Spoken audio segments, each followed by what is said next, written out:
In the 6th century before Christ, a vast Persian empire emerged in the Middle East, stretching from India and the Caucasus to the banks of the Nile. It was ruled by kings from the Achaemenid dynasty, the greatest rulers of their time. Their state was the most populous and advanced in the entire region, absorbing the millennia-old traditions of Mesopotamian civilization and complementing them with its own unique features. However, one should not think that all the power of the Achaemenid state rested solely on the art of governance and diplomacy. The armed forces, distinguished by their large numbers and excellent organization, played a key role in the rise of the empire. The most famous part of them, of course, were the Immortals, an elite unit that struck terror into their enemies. In recent years, thanks to cinema and computer games, interest in the Immortals has grown. Do you remember the scene from the Hollywood blockbuster 300 Spartans when Leonidas and his warriors are attacked by strange creatures that look like terrorists in ridiculous iron masks? That's exactly how, according to the filmmakers, the Immortals looked, which of course is complete nonsense. In this episode, I'll tell you who the Immortals really were, who was selected for this elite unit, and how it differed from the other divisions of the Persian army. You'll learn about the training of the most elite warriors of the Persian Empire, their weapons, and of course the most famous battles they took part in. My name is Semyon and I declare the How Did They Live series open. Let's begin.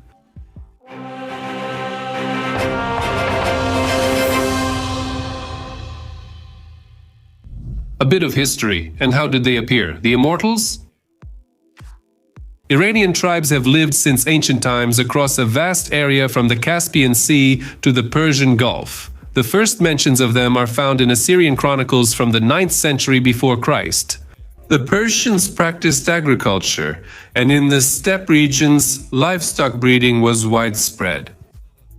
In Kiev as the main person. At the end of the 8th century before Christ, the Persians formed a powerful tribal union, which successfully fought both Assyria and the Medes. In the northwest of the Iranian plateau, under Cyrus the Great, it turned into a strong state with a large army, where the main type of troops was cavalry. Its attacks were considered irresistible, and as the empire grew, the structure of its army also changed. If initially the backbone of the Persian army was the class of professional warriors called paradato, then as the Achaemenid state expanded, representatives of the conquered peoples began to be recruited into it. For example, the famous horse archers were supplied to the Persians by the Parthians, the light cavalry by the Medes, and the camel-mounted warriors by the Arabs. The father of history, Herodotus, wrote that during the invasion of Greece, representatives of more than 40 nationalities were present in the Persian army. They were not shy about it. The Persians also made use of mercenaries. The most famous example is the hiring of 13,000 Greek warriors by Cyrus the Younger. The retreat of this unit from the depths of Asia to the shores of the Black Sea formed the basis of the famous Anabasis by Xenophon. Overall, both foreigners and mercenaries fought well as part of the Persian army, but without a strong national core, it would have been extremely difficult to guarantee the loyalty of the troops. Even during Cyrus the Great's time, a unit was assembled from elite fighters, which combined the features of an internal troops guard and provided personal protection for the king. Let's start with the number and organization of the Immortals, perhaps with the name itself. The Persians themselves never called their army elite by this name. It was given to the unit by Herodotus, and even now, it's unclear why. According to one version, the highly respected father of history simply made a mistake. He either confused the Persian words for comrades and immortals, or he wanted to stress their rank's permanence. After all, when one of the immortals died, another warrior would take his place. Therefore, the total number of the unit always remained the same. It was 10,000 fighters. The Persians themselves called the immortals Amtraka. This was the king's personal army, always at his disposal. The palace guard called Milofori was also present. Whether they were part of the Immortals or not is still unknown. The smallest structural unit of the divisions was the Desobam, which consisted of 10 fighters. 10 such squads made up a Satabam, which accordingly had 100 people. The next level of organization for the Immortals was the Khazarabam, with a total strength of 1,000 men. The Immortals were versatile warriors. They could also serve as heavy infantry. The Immortals were recruited exclusively from Persians or from related peoples such as the Medes and Elamites. And the first 1,000 of them, who made up the king's personal guard, were formed exclusively from Persian nobility. Serving in the ranks of the Immortals was considered a great fortune for a Persian man because it was a real social elevator. The lucky man was given a path to the very top of power. The training of future warriors began in childhood. Boys were taught to shoot a bow, ride horses, and wield a spear and sword. Future warriors were also required to strictly follow the teachings of Zarathustra. Armament.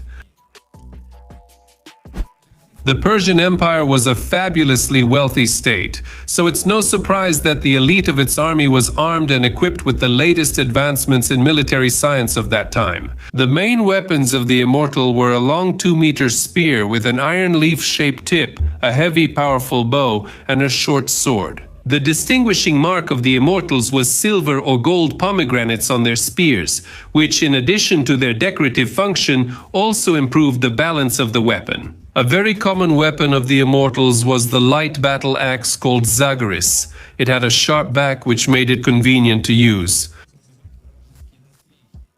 Alexander the Great was seriously wounded by such a weapon. In the Battle of Granicus, the main element of the Immortals' protective gear was a large shield made of willow rods and thick leather. It reliably protected its owner from sword blows and arrows, but did not stand up well against the powerful strikes of Greek spears. The undoubted advantage of the shield was its lightness. The infantry had large rectangular shields, while the cavalry had small round ones. In addition, the Immortals were also equipped with scale leather armor, which covered the torso down to about mid-thigh. Some sources claim that the armor of the Immortals used thin metal plates, and over the armor a tunic was worn, the color of which depended on the unit the warrior belonged to. The head was protected by a tiara or turban, while the arms and legs of the fighter were usually left unprotected. Equipment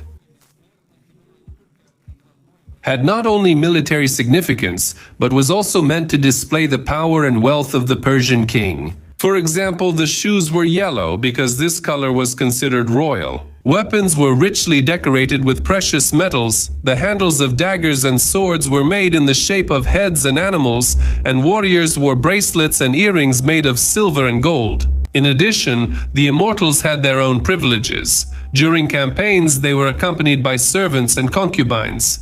This was the way of the Immortals. As we know, history is written by the victors, so most of what we know about the fighting qualities of the Immortals comes from their enemies, the Greeks. So it's not surprising that this elite of the Persian army appears to us as losers who were constantly defeated by the Greek Hellenic militia. Obviously, that's not entirely true because the Persian army managed to conquer vast territories from the Ganges to the Nile. And for several centuries, the name of the Immortals resounded throughout the entire Oikoumeni. They took part in victorious wars with Egypt and Greece and invaded Scythia and India. The tactics of the Immortals were based on using their most powerful weapon, the bow. They would form up in ranks no more than 4 lines deep, otherwise the warriors couldn't aim their shots properly.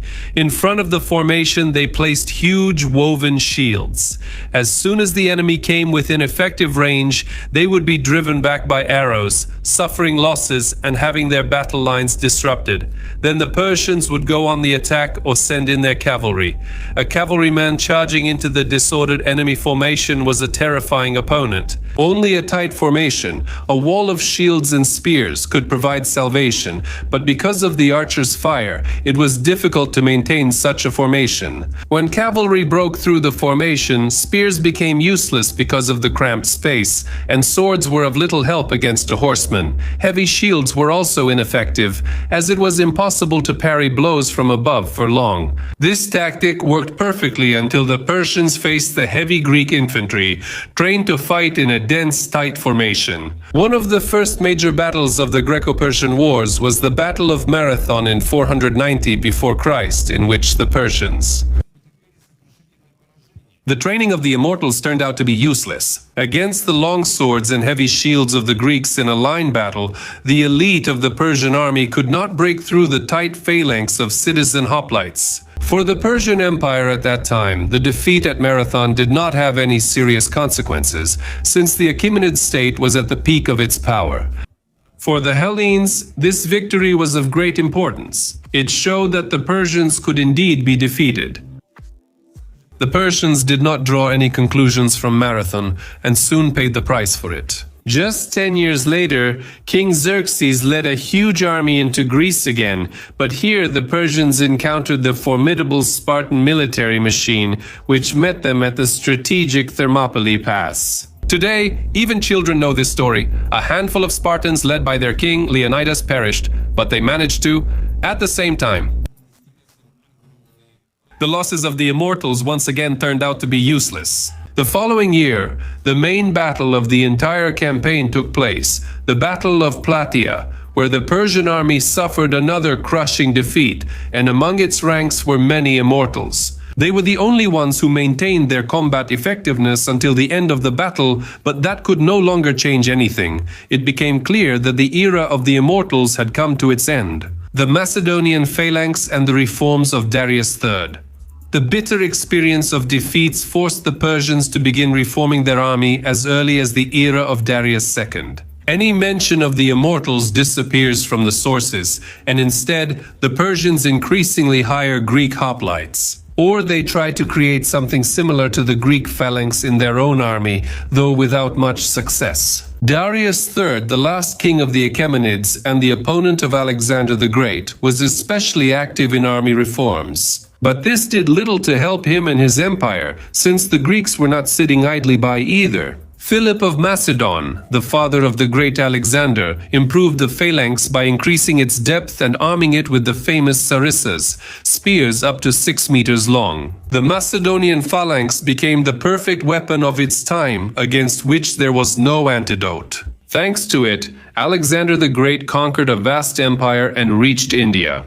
That is a completely different story, in which there was no longer a place for the Immortals. An attempt to recreate the Immortals was made during the reign of the Sasanian dynasty, who ruled Persia from the 3rd to the 7th century AD. They did their best to imitate the Persian Empire of the times of Cyrus the Great and Darius, so they also created their own Immortals. There were also 10,000 of them. They were an elite force as well. However, now the Immortals were exclusively cavalrymen. They actively participated in the confrontation with Rome and overall performed quite well. Epilogue. Now, a few words to conclude. The Immortals are an extremely fascinating chapter in the history of the ancient world. It is connected with such legendary names and events as the Battle of Marathon, King Leonidas, the 300 Spartans Alexander the Great, Darius, and also the creation of one of the first empires in world history, the Persian state. It's unfortunate that most people learn about the Immortals through popular culture, which is not the most reliable source of information. I recommend everyone to read serious books, visit themed websites, or just watch our channel. See you all later.